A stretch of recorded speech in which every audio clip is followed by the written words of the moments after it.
You're listening to Project 35, a project that I'll be interviewing 35 women coming from different countries and backgrounds. So let's listen to their stories and cheer them on their own unique journey. And I hope you will enjoy it as much as I do.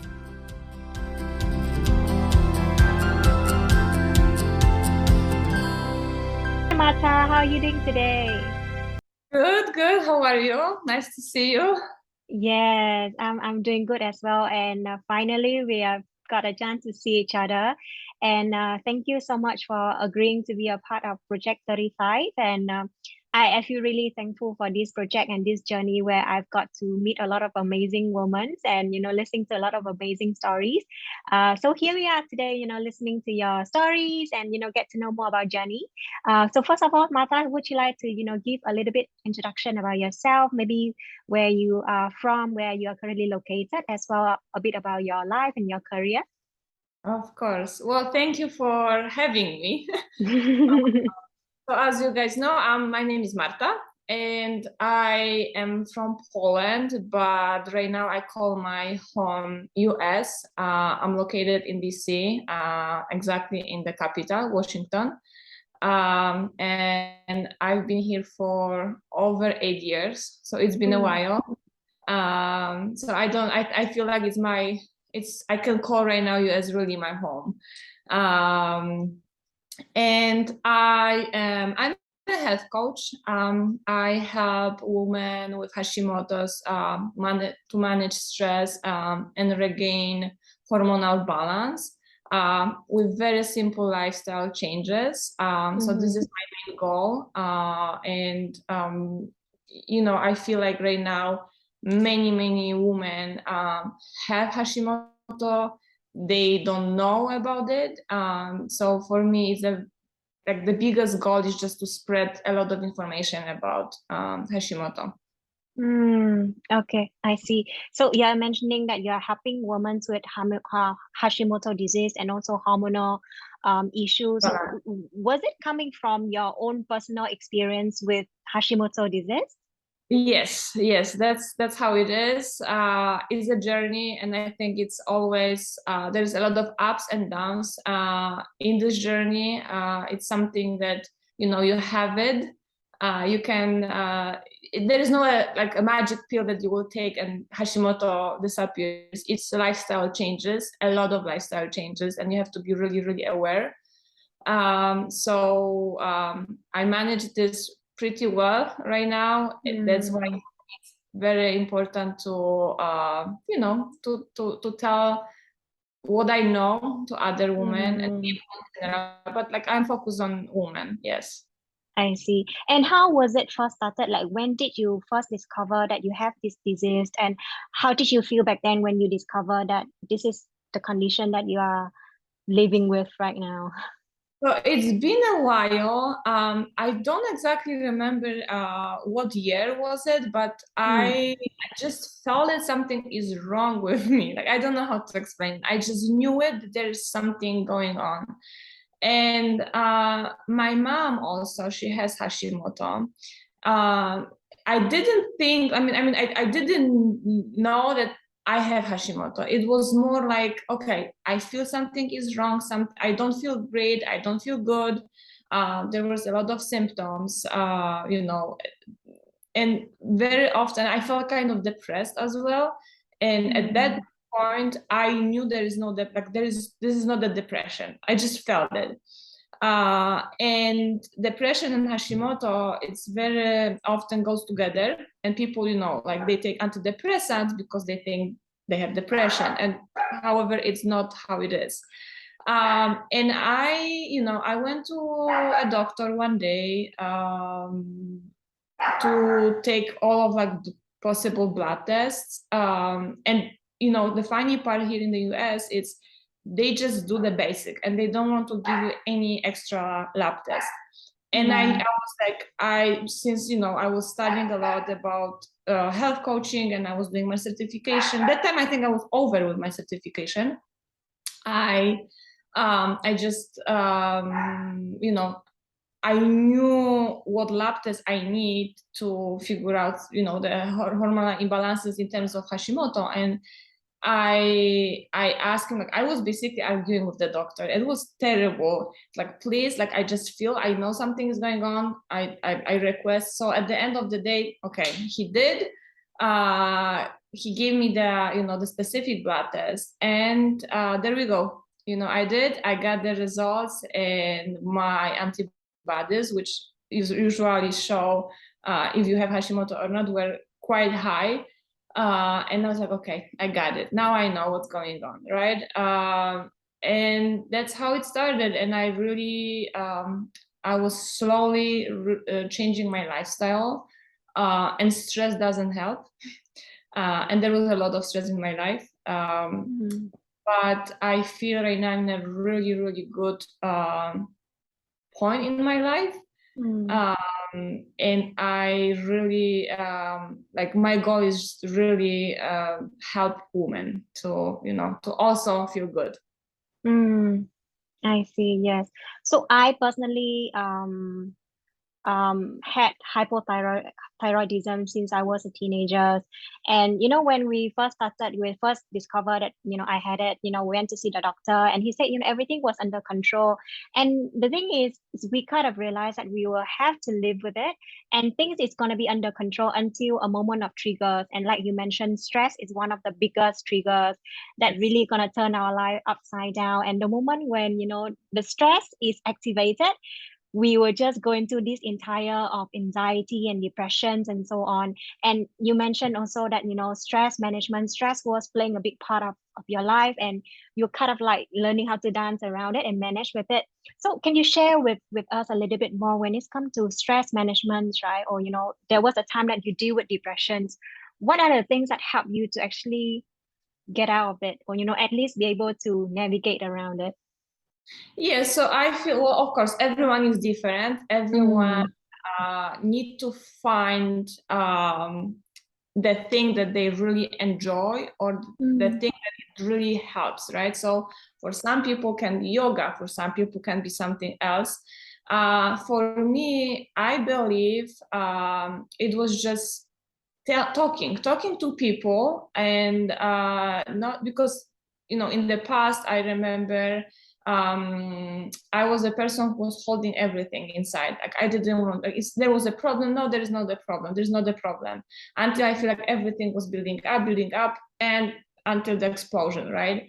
And talking with people. Plus, for me, I feel the biggest help was dancing. I started dancing. It's been a while now. Like, I think 2019 was the year that I really, really was enjoying a lot, maybe even too much. But I dance salsa, bachata, and for me, I always compare dancing like meditation. For me, it's when I go and I'm on dance floor, and I'm not talking about going to a club and just like dancing, but I'm talking about social dancing that I do, like salsa with a partner.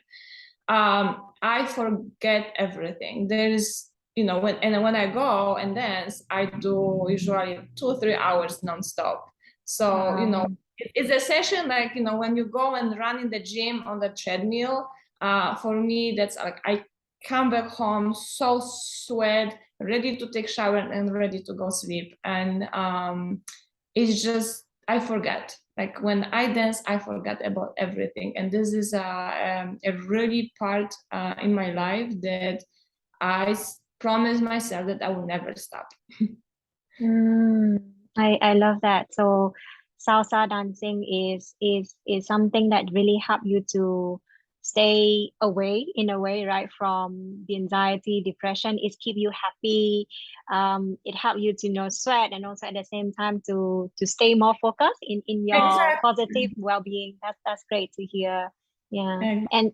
And you also mentioned that talking to people, that also help you with that. So in the US, right, I believe that you also have like a great support system, your social network, and so on. So who are the people that you normally talk to and share things when you're feeling down?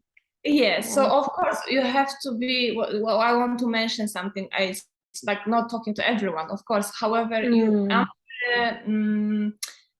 the last 2 years, I've been very selective with people.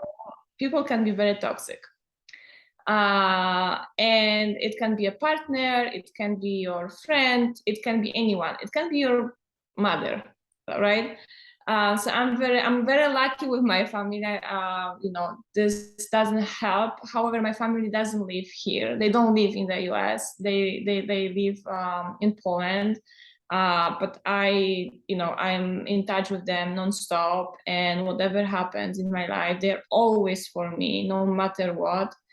So I'm very, very lucky. And I have I have many friends, but let's say my closest friends, they are my family here. Like I became a family. So whatever happens, there are some Christmas, there is any holiday, any birthday parties, we always celebrate together, and we're always for each other. I have basically two best friends, two girls, and they're also from different countries. Like I said, I mentioned I'm from Poland, one of them is from Albania, another one's from Azerbaijan.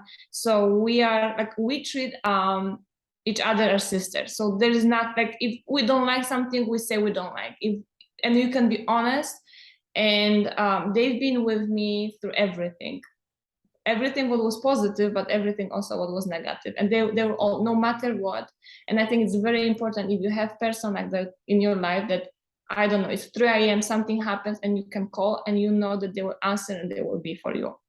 So like I said, everyone is different, everyone needs different things, but I really realized, and I became also a different person. Like I said before, I haven't shared anything. Everything was always okay. And it's not. Sometimes it's not okay. And, living in a different country and being an immigrant is not easy.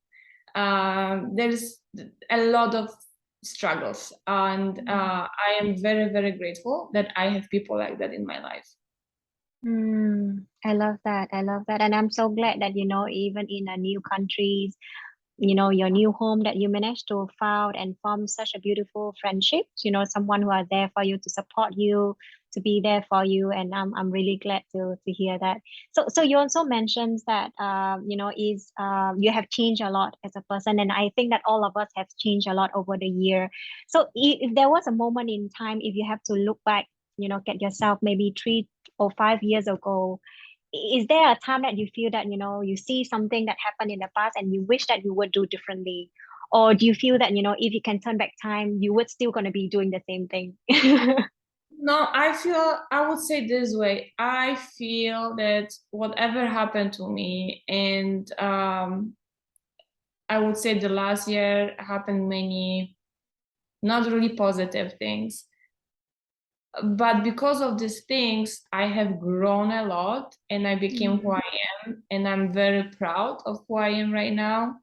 And I feel very strong and aware for who I am. And I think all of the bad experiences really, really helped me to see the good things in bad things. If everything would be so easy, I don't know if I would appreciate life as much as I appreciate now, and the things that I have around and people that I have around me.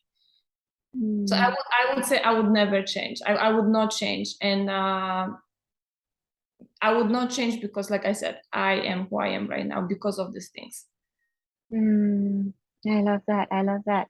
And I'm not too sure how do you feel, but for me, I think one of the biggest life-changing experience is also being a student of IIN, like learning so much things about nutrition, not just nutrition, but we have learned and also discover a lot about ourselves in terms of emotional health and also in terms of our spiritual, everything. So how is it for you, the journey being a health coach, the journey of learning and knowing more about nutrition and about your health? How has it been for you as a journey?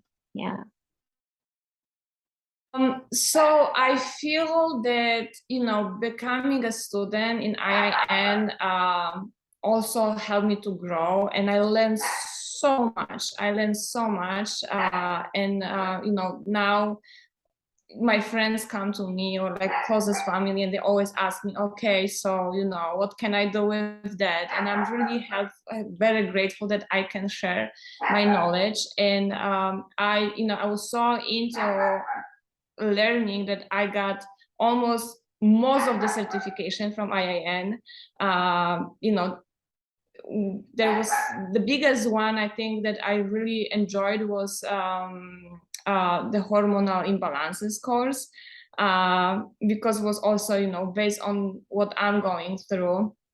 And I think it's an amazing school, and I would always recommend anyone, even if you don't want to be a health coach, just for yourself, if you struggle, because they have this holistic approach, not like, for example, the doctor that I went to, and he was like, no, everything is okay. No, it's not okay. And you also need to find, if we're talking about doctors, a doctor who can really help you, because there are many people that they just do their work just to do, not out of passion, right? So it was really, when I was studying, every single time I was opening my new chapter, I was so excited.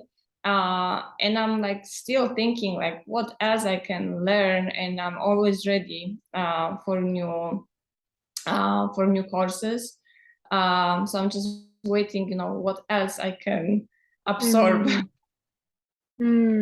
I see. So when it's come to Hashimoto disease, right? I know that different people will have different symptoms and different practice that is working for them. But so far, what are the practice that have been helping you with this? Well, so for example, for me, the worst symptom that I had, I mean, there's many, like we mentioned, but fatigue. I've been always very energetic person. And with, in the worst times, because even right now, like I feel okay, but I know that if I will change something, or I will not sleep enough, or I will not maybe eat for 3 days the way how I should, my energy level is gonna drop immediately.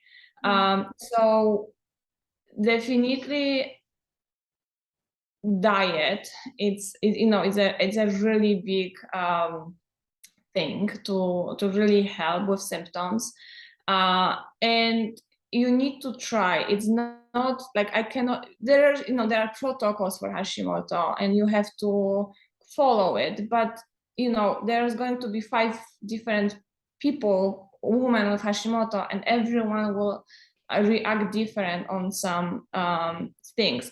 But for example, if I'm talking about myself, gluten was the big thing that, when I don't eat gluten, I feel very, very, very different. And the stress, like I will always keep going, coming back to stress, to managing stress. Okay, so far I hear is definitely it's gonna be sleep, nutrition, diets here, avoiding gluten is something that is helping you. And then the third one is stress management.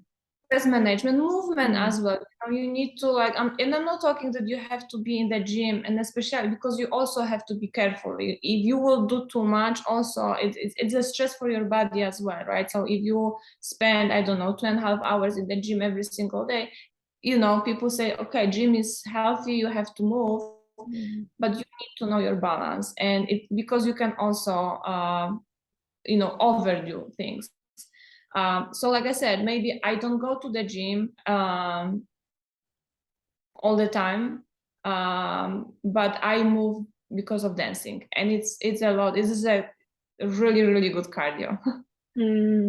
I see, yes. Because recently I've read another book also regarding to hormonal health, and they were saying one of the reason, Hashimoto, hypothyroidism, or hyperthyroidism is over exercising can be one of them, besides nutrition, or sometimes it's exposure to toxic or the environmental factors can also be one of the reason that activate that.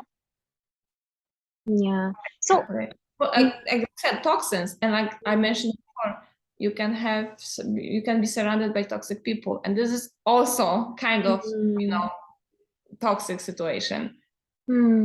So you mentioned about, toxic people is also can be one of the, toxin, in the environment that we are facing with. Mhm. So how was it for you? Like you don't have to share like a very specific details information, but how was it for you, especially when dealing with toxic people or, people that you don't feel comfortable being with? So what is your way to actually dealing with those situations?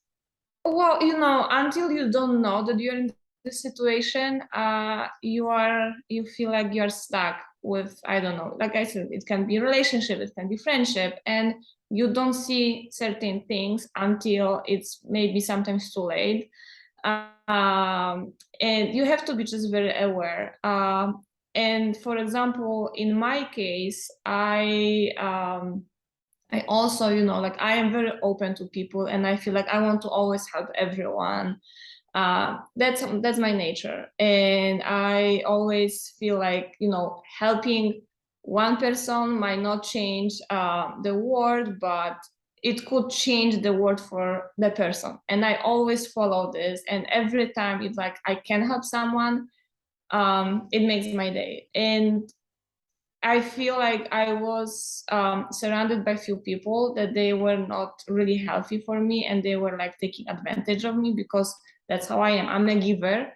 Um, and talking with a therapist, I have my own therapist. I have also my own health coach that we well, it's more like a business coach, but we go through things and sharing and seeing, well, listening people from a different perspective. It can be like a wake-up call for you, and that's what happened. So like I said, I'm really aware right now for who I am and what I want and who I want in my life. So getting rid of some people, and you don't have to have 100 people as around you. You need 5 good people, and that's what I'm doing right now. So, and I feel the difference. I feel difference how happy I am right now, not having those people around me. So I feel like, my advice to everyone is just be very, very selective who are you opening door to. Mm, I see. Yeah. So, and I think it's like you mentioned, right? Be selective in forming relationships of people around you. And I think also most important that giving space so that you can welcome more positive, more people who means a lot into your life. Like you mentioned, you have your friends, you have your therapists, and also the coach that you are working with. And I think these are the people who are like your pillar of support that can really help you. Okay, that's great. So currently, are you working as a full-time health coach, or you also having your own full-time work on the No, side? so I'm a health coach, and I'm Mm, focusing on it. Right now I am trying to prepare for the board exam, mm, which is going to be like, I think right now it's going on in October, but I'm preparing for the one in spring. So this is going to, like, I will slow down with clients, but I will focus on, more on getting a lot of knowledge and a lot of studying. So I'm very excited for it. It's going to be stressful because it's not an easy exam, but now with my dancing, I can manage. I see. So I'm really glad that you have found your life calling because I can feel your energy that you're really passionate about, being a Yes, coach and then joining the board exam. I think it's gonna be a big milestone, and I'm sure you're gonna do amazing as well. So thank so you. yeah, I am really grateful that we have the chance to really discuss, and I really enjoy our conversation. So before we are saying goodbye to each other, uh what is there any last message, a biggest lesson that you wanted to share with all of the audience, especially to the ladies who listen to our conversation? Sure. I think what I would say is just find your passion, and it can be anything what you want. If you, and especially when you are going through stressful moments in your life, and it can be anything, like it can be stress at work, it can be loss, that you are, I don't know, someone is dying in your family, someone close to you, anything, just find something that really, really helps you to go through the worst moments. And like I said, in my case, it was dancing, and it's still dancing. And I know that it can be intimidating. It happens. It happened to me as well. In the beginning, I was like, "Oh my God, what are they doing?" I have no idea, but people can be very open to it, especially on dance floor, and just do exactly what, and you feel inside, like you know what you want to do. So this is like, find your passion and to help to stress, to manage your stress. That's my small note to everyone. I love that. So thank you so much, Marta, and I wish you all the best, and especially for your upcoming exam as well. Thank you. Great to have you as a part of the Project 35. It was really nice talking with you. Thank you.